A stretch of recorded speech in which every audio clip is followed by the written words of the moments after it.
ಪ್ರಿಯ ವೀಕ್ಷಕರೇ, ನಾಣಿಕೇರಿ ನ್ಯೂಸ್ಗೆ ಸ್ವಾಗತ. ಕಲ್ಯಾಣ ಕರ್ನಾಟಕದ ಜೀವನಾಡಿ ತುಂಗಭದ್ರೆ ಭರ್ತಿಯಾಗಲು ಕ್ಷಣಗಣನೆ ಆರಂಭ. ಮಲೆನಾಡ ಭಾಗದಲ್ಲಿ ಸುರಿಯುತ್ತಿರುವ ವರ್ಷಧಾರೆಗೆ ತುಂಗಭದ್ರೆ ಕೆಲವೇ ಕ್ಷಣಗಳಲ್ಲಿ ಭರ್ತಿಯಾಗುವ ಲಕ್ಷಣಗಳು ಗೋಚರಿಸುತ್ತಿವೆ. ಅವಧಿ ಪೂರ್ವದಲ್ಲೇ ತುಂಗಭದ್ರೆ ಮೈದುಂಬಿ ಹರಿಯುತ್ತಿರುವುದನ್ನು ಈ ಭಾಗದ ರೈತರು ಕಣ್ತುಂಬಿಕೊಂಡು ಸಂತಸ ಪಡುತ್ತಿದ್ದಾರೆ. ಪ್ರತಿ ವರ್ಷದಂತೆ ಈ ವರ್ಷವೂ ಸಹ ತುಂಗಭದ್ರೆ ಅವಧಿ ಪೂರ್ವದಲ್ಲಿ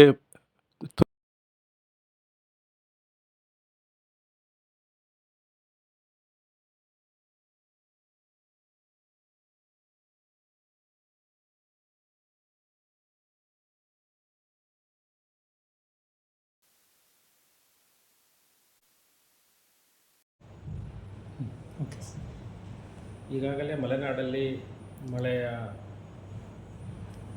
ಒಂದು ಹೆಚ್ಚಾಗಿ ಮಳೆ ಬರ್ತಾ ಇರೋದ್ರಿಂದ ನಮಗೆ ತುಂಗಭದ್ರಾ ನದಿಯಲ್ಲಿ ನೀರಿನ ಫ್ಲೋ ಸುಮಾರು 1,10,000 ಕ್ಯೂಸೆಕ್ಸ್ಗೂ ಹೆಚ್ಚು ನೀರು ಬರ್ತಾ ಇದೆ. ಜೊತೆಯಾಗಿ ವರದಾ ನದಿಯಿಂದ ಕೂಡ ನಮಗೆ 15ರಿಂದ 20,000 ಕ್ಯೂಸೆಕ್ಸ್ ನೀರು ಬಂದು ಒಟ್ಟಾರೆಯಾಗಿ 1,10,15,000 ಪ್ರತಿದಿನ ನಮಗೆ ಕ್ಯೂಸೆಕ್ಸ್ ನೀರು ತುಂಗಭದ್ರಾ ನದಿಯಲ್ಲಿ ಬರ್ತಾ ಇದೆ. ಇದರಿಂದಾಗಿ ಈಗ ಕೇವಲ 3 ದಿನಗಳಲ್ಲಿ ಸುಮಾರು 20 TMCಗೂ ಹೆಚ್ಚು ನೀರನ್ನು ತುಂಗಭದ್ರಾ ನದಿಗೆ ಬರಲಾಗಿದೆ.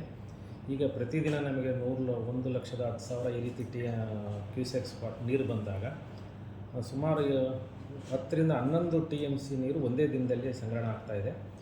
ಈಗಾಗಲೇ ನಾವು ಜಿಲ್ಲೆಯಲ್ಲಿ 22 ಗ್ರಾಮಗಳನ್ನು ಪ್ರವಾಹ ಪೀಡಿತ ಅಂತೇಳಿ ಗುರುತಿಸಿದ್ದೀವಿ. ಆ 22 ಗ್ರಾಮಗಳಿಗೂ ಕೂಡ ಒಬ್ಬೊಬ್ಬ ತಾಲೂಕು ಮಟ್ಟದ ಅಧಿಕಾರಿಗಳನ್ನು ನೋಡಲ್ ಅಧಿಕಾರಿಗಳು ನೇಮಕ ಮಾಡಲಾಗಿದ್ದು, ಈಗೆಲ್ಲ ಅಧಿಕಾರಿಗಳು ಆ ಗ್ರಾಮಗಳಿಗೆ ಭೇಟಿ ನೀಡಿ ನದಿಯ ಭಾಗದಲ್ಲಿರ್ತಕ್ಕಂಥ ಎಲ್ಲ ಜನಗಳಿಗೆ ಅವರ ಪ್ರಾಣಿ ಇರ್ತಕ್ಕಂಥ ದನ ಕರುಗಳು ಮತ್ತು ಜನಗಳಿಗೆ ಈಗಾಗಲೇ ಎಚ್ಚರಿಕೆ ನೀಡಿ ಅವರನ್ನು ಆ ನದಿಯ ಪಾತ್ರದಿಂದ ಹೊರಗಡೆ ಬರಲಿಕ್ಕೆ ತಿಳುವಳಿಕೆ ನೀಡಲಾಗಿದೆ.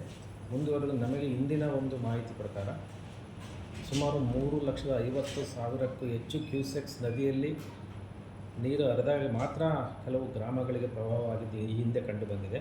ಹಾಗಾಗಿ ನಾವು ಇನ್ನೂ 1,10,000 ಇದ್ದರೂ ಕೂಡ ಈಗಾಗಲೇ ಜಿಲ್ಲಾಡಳಿತದಿಂದ ಎಲ್ಲ ಕ್ರಮವನ್ನು ವಹಿಸಲಾಗಿದೆ. ಮುಂದುವರೆದು